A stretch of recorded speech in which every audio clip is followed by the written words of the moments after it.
Hello, I'm Linor Moudou in for Esther Gitui-Ewart. Welcome to Africa 54. Here is what's coming up. United Nations peacekeepers begin pulling out of war-torn Eastern Democratic Republic of Congo amid accusations that it has been ineffective in protecting civilians from armed groups and militias. Millions of Kenyans are facing skyrocketing living costs due to efforts by government to tame surging public debt. We speak with Irũngũ Houghton, Executive Director for Amnesty International Kenya, on how the administration is handling the situation. All this and much more coming up in today's Africa 54.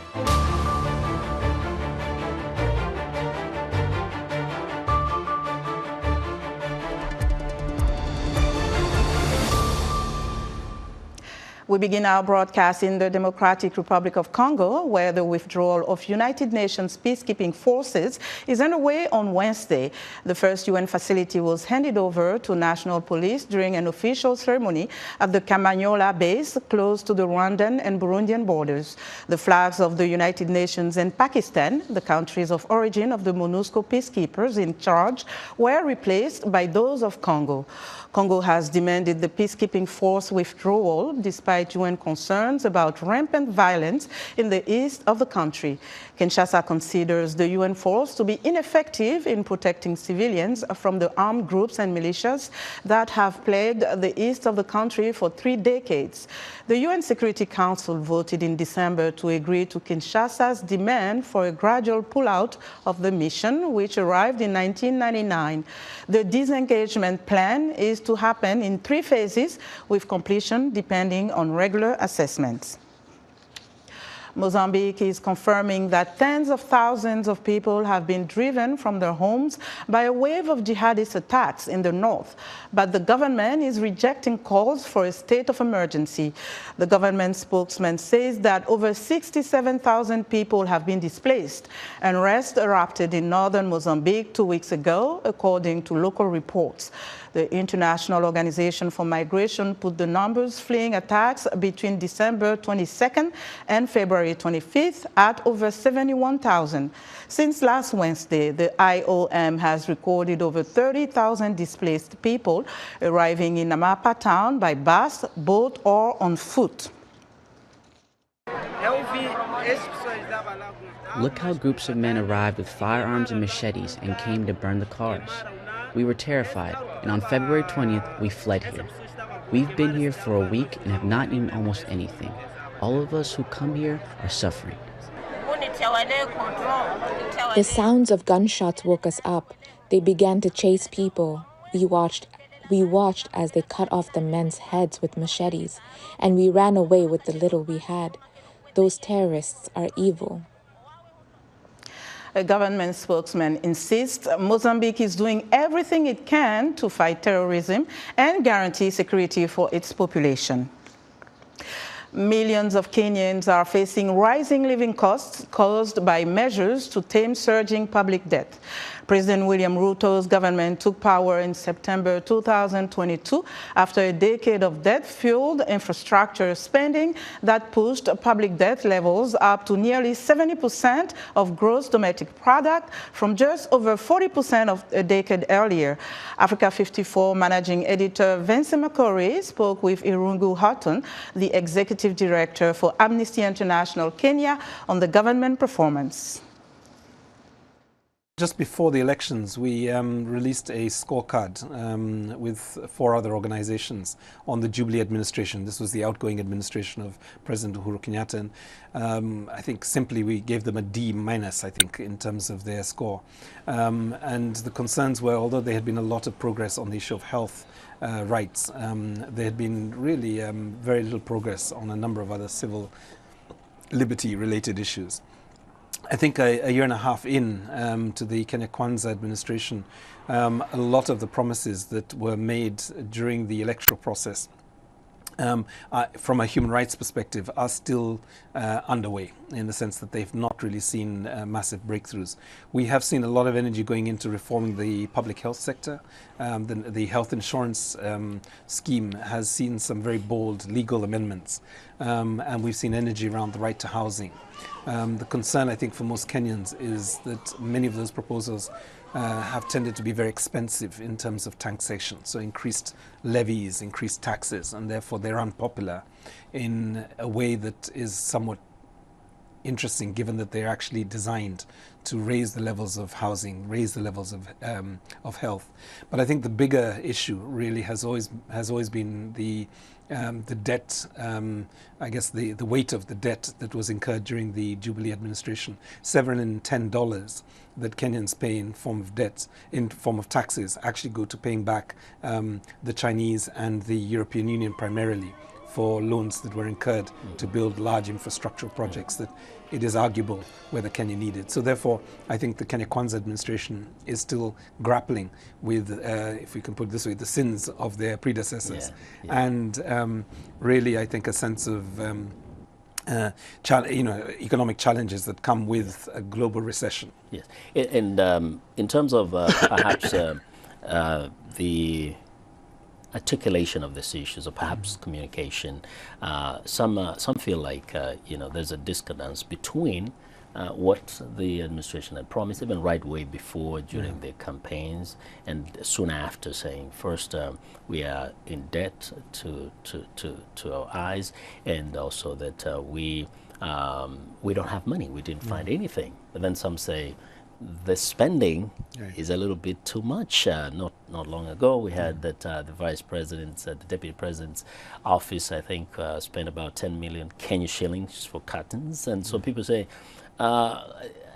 why this kind of contradictions? We have no money on one side, and then we are spending too much.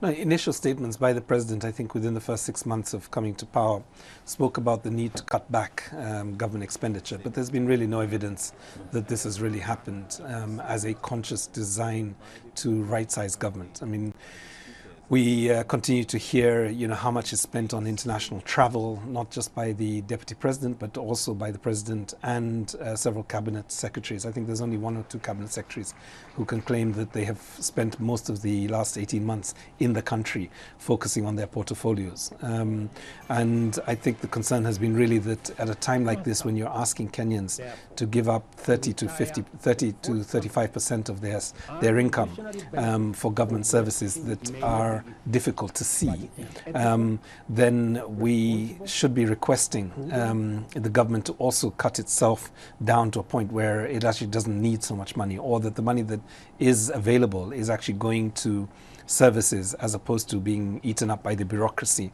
of the state. That was Irũngũ Houghton, the Executive Director for Amnesty International Kenya. An overnight attack on the offices of Chad's Internal Security Agency in the capital, N'Djamena, has killed several people, according to the government, which is accusing elements of an opposition party of committing the crime.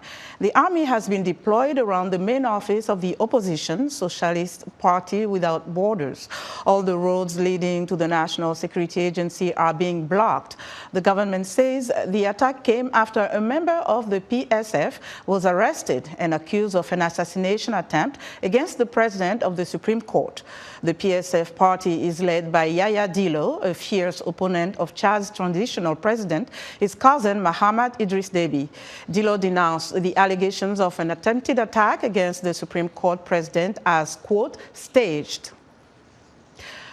Negotiators are pushing to secure a temporary ceasefire deal between Israel and Hamas that will halt the Gaza war before Ramadan begins. White House Bureau Chief Patsy Widakuswara has more, with reporting from Michigan by Dora Mekwa. Israeli airstrikes continue in Rafah, Gaza's southernmost city, where more than 1 million Palestinians seek safety, as negotiators aim for a temporary ceasefire ahead of the Muslim holy month of Ramadan. My hope is by next Monday we'll have a ceasefire. A breakthrough is key for President Joe Biden as he faces angry Democrats horrified by the Gaza death toll. He won Tuesday's Democratic primary election in Michigan, home to a large Arab American constituency, but faced opposition from the Listen to Michigan campaign. It mobilized people to vote uncommitted to pressure Biden to back a permanent ceasefire. One of them is Palestinian-American Adam Abu Salah, who worked on Biden's 2020 campaign. We thought he would be somebody that would lead this country with humanity and compassion, but instead he's been leading with hypocrisy. Nationally, Arab and Muslim Americans are not a significant voting bloc. But the size of the uncommitted vote in Michigan will signal how strongly Americans reject Biden's Gaza policies, as they represent other groups in the president's coalition. Minority voters, young and progressive Democrats, including anti-war Jewish voters. Higher up Democrats assume that Democrats are going to show up to vote and are going to show up to vote for Biden because the other option is so horrific and fear-inducing. But that also frustrates voters because they feel like they've shown up year after year and that their perspective isn't being heard. Some American Muslims say even the alternative can't be worse than Biden. Progressive Democrat Samra Lukman is part of the abandoned Biden campaign. To have somebody like me today sit before you and say, I'm willing to accept a Trump presidency on the opposite side of the spectrum in order to oust Biden from office, it's really a testament to how bad this president has failed. Another testament, U.S. Air Force Senior Airman Aaron Bushnell set himself on fire in front of the Israeli embassy in protest Sunday. The White House called his death a horrible tragedy. Press Secretary Karine Jean-Pierre said they understand the frustration from supporters of the Palestinian cause. We understand what this means to this community, and the president understands that too. So we care very much about about that and what the community again is going through. But Biden's critics say he's not listening, despite various polls showing that a growing number of Americans support a permanent ceasefire in Gaza. They're listening to donors and they're listening to pressure groups. And so where is the power center in the party? It's with the establishment. Where's the majority of the vote in the party? It's with the progressive wing. It's with those who feel that justice and peace are not being well served by the current policy. Without a drastic change in Biden's support for Israel, Zogby said it will be difficult to persuade Arab American voters, a key constituent in Michigan in the November election. It doesn't take too many votes to lose the critical swing state. In 2016, former President Donald Trump won it by less than 11,000 votes. Patsy Widakuswara, VOA News.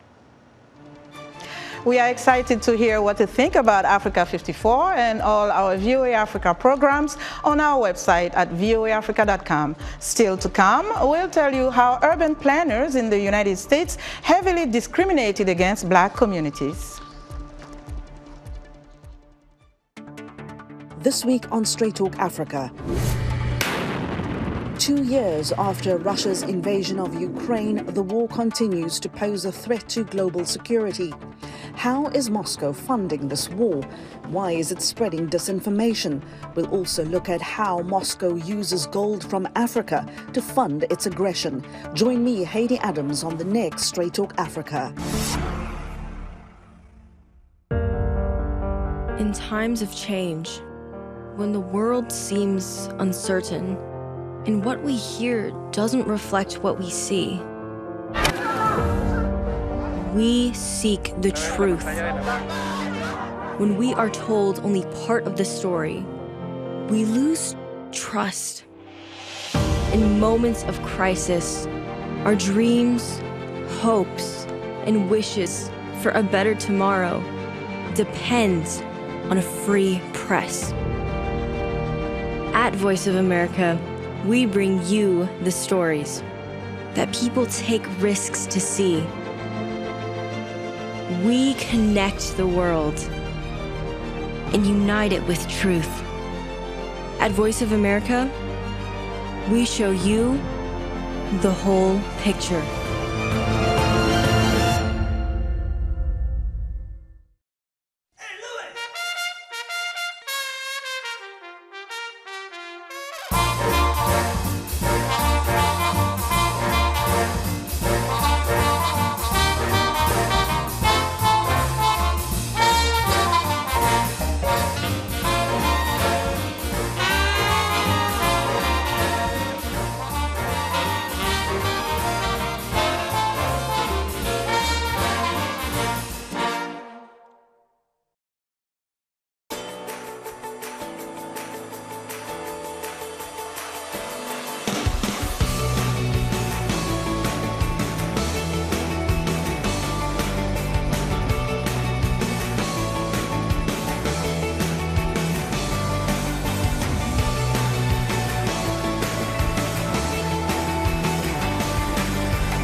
According to some experts, to be truly healthy requires taking care of your physical, mental, spiritual, and social needs. Studies have shown that your overall health can be affected by any of those aspects.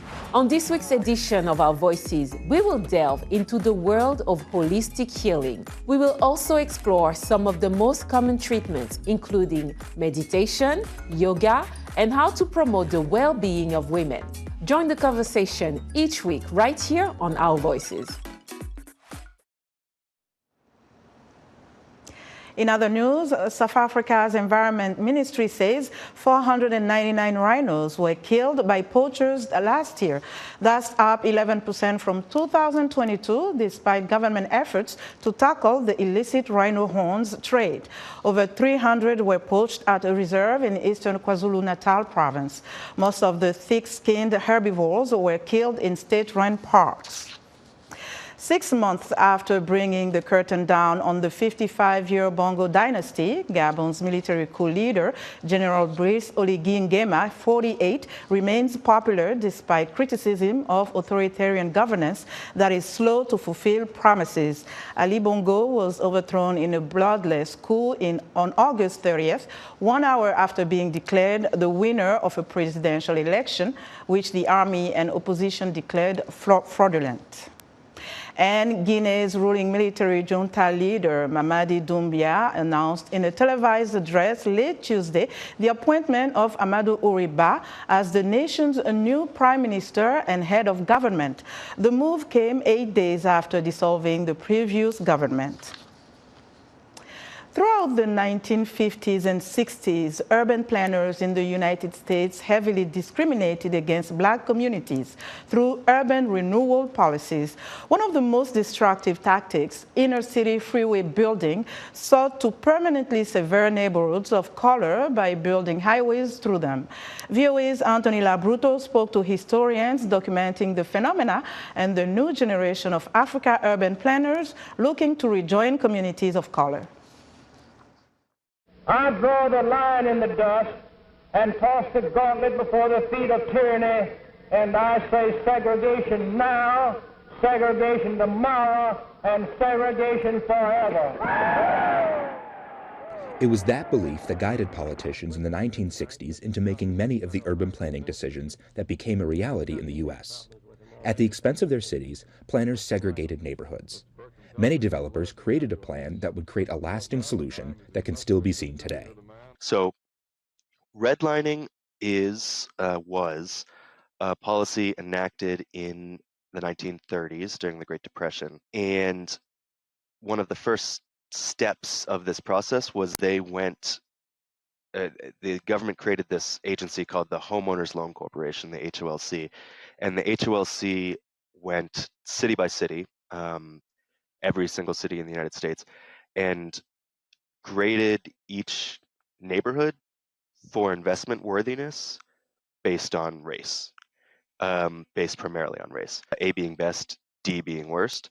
And basically in those D zones, the government would invest less in public services, things like sewer maintenance, firefighting, and in addition, banks were directed not to loan to people in those areas that received the lowest grades, and they specifically deprioritized neighborhoods that did not have white, or neighborhoods that were non-white. Over time, the neighborhoods that local governments had chosen to divest in had lower property values and were able to be bought up by local governments to supposedly clean up the areas, often with little to no input from the people that still lived there. The highways have the added benefit of being able to physically make that connection to the suburbs better.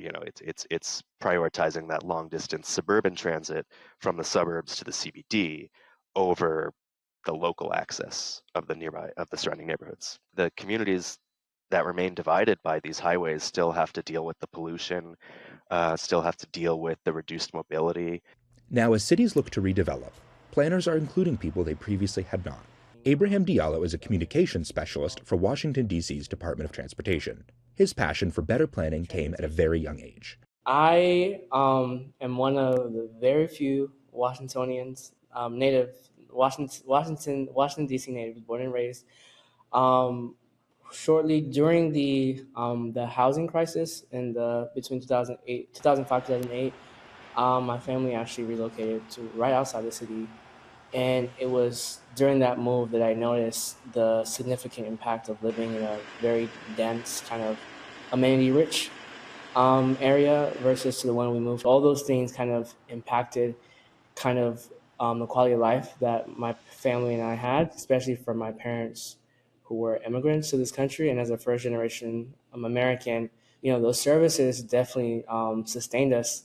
As a liaison between the Washington, D.C. government and the Department of Transportation, Diallo sees the human impact that freeways are having on the communities they displaced. But as Washington's traffic, the second worst in the nation, continues to worsen, local governments are more open to changing the existing state of things. It's cheaper, it's more sustainable, and actually, it also addresses many issues that we need to address in our society: climate change, sustainability, equity. As infrastructure ages and communities begin looking for more sustainable options for the future, advocates are winning support for cities to begin to ditch the building of freeways as a way to segregate neighborhoods.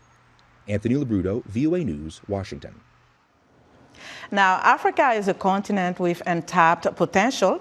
As new digital technologies proliferate, analysts believe Africa has a unique opportunity to drive large-scale transformation and competitiveness. Africa 54 technology correspondent Paul Ndio is here to explain.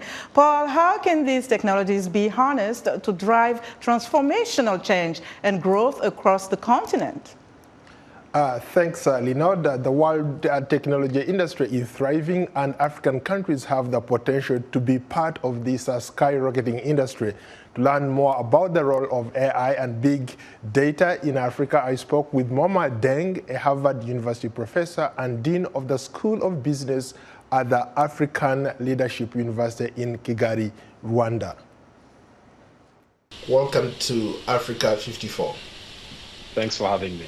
You are one of the leading mathematicians on the continent. You are arguably in the best place maybe to help us understand how big data and AI can play a significant role in Africa. I think witnessed the major developments in the past few months, in the past year or so, with the emergence of generative AI, tools such as ChatGPT and Bard from the Google side, ChatGPT from OpenAI, which is backed by companies such as Microsoft. And these tools have really changed the way we think about AI in a lot of ways. And in particular, they have entered the general or consumer market. Now people can use these tools to perform tasks and ask queries, and people are using them for all kinds of very innovative uses, and that has really taken us to a new level. There's a lot of talk when it comes to ChatGPT or any of these new technologies, how they depend on data.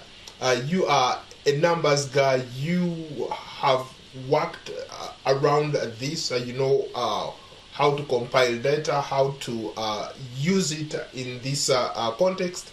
What does it take for Africa, or any place for that matter, to harness this data to its own benefit?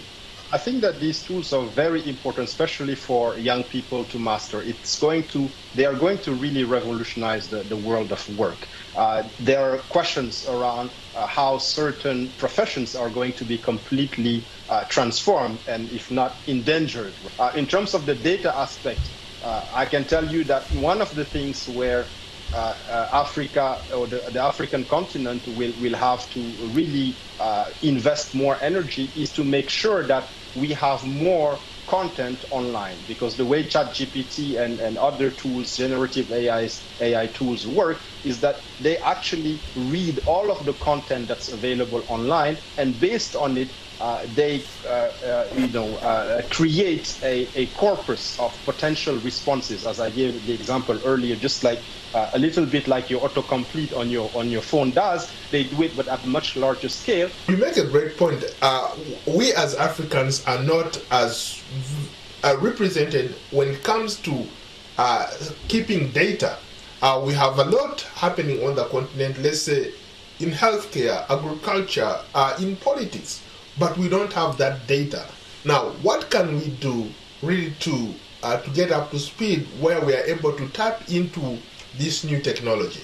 That's a great question. I think that there is a lot of work to do on the policy side, first of all, to help us digitize, whether it's our languages, make sure that they are standardized, that they are represented online, that more content is produced, whether it's in literature, in the arts, and in sciences, making sure that the indigenous knowledge that we have is documented and is cataloged and is able to be also part of this corpus of knowledge, this global corpus of knowledge that's going to find its way into these generative AI models. I think that that's going to be very important. The primary basis for this technology is going to be what's written. And so it's going to be important for us to make sure that in the various aspects, whether it's science, technology, whether it's indigenous knowledge, we are able to put down what we know, what makes our cultures unique, and contribute to this corpus of knowledge. As this technology advances, there's going to be a lot of like massive job displacement. For a person who thrives in data like you and other people who have earned a living doing data-related stuff, how worried should we be that our jobs are on the line? We should be prepared. It's really a matter of investment and preparation. And that's one of the things that we work on at my university, in fact, the African Leadership University, where we have several programs that are specifically designed to upskill youth and direct them and drive them and encourage them towards those high-tech careers in terms of programming, in terms of data science, and other fields which are still going to be important. Because at the end of the day, the AI models will still need human beings to use them properly, to ask the right questions. Thank you so much for your time. Thank you very much, Paul. Moma Deng is a Harvard University professor and the Dean of the School of Business at the African Leadership University in Kigali, Rwanda. That's today's Tech Report. Back to you, Lenore. Great interview, Paul. Thank you so much. Be sure to join Paul and Dio each Wednesday for another tech segment on Africa 54. And that's our show for today. Be sure to watch Africa 54 on our website at voaafrica.com. From all of us here in Washington, thanks for watching.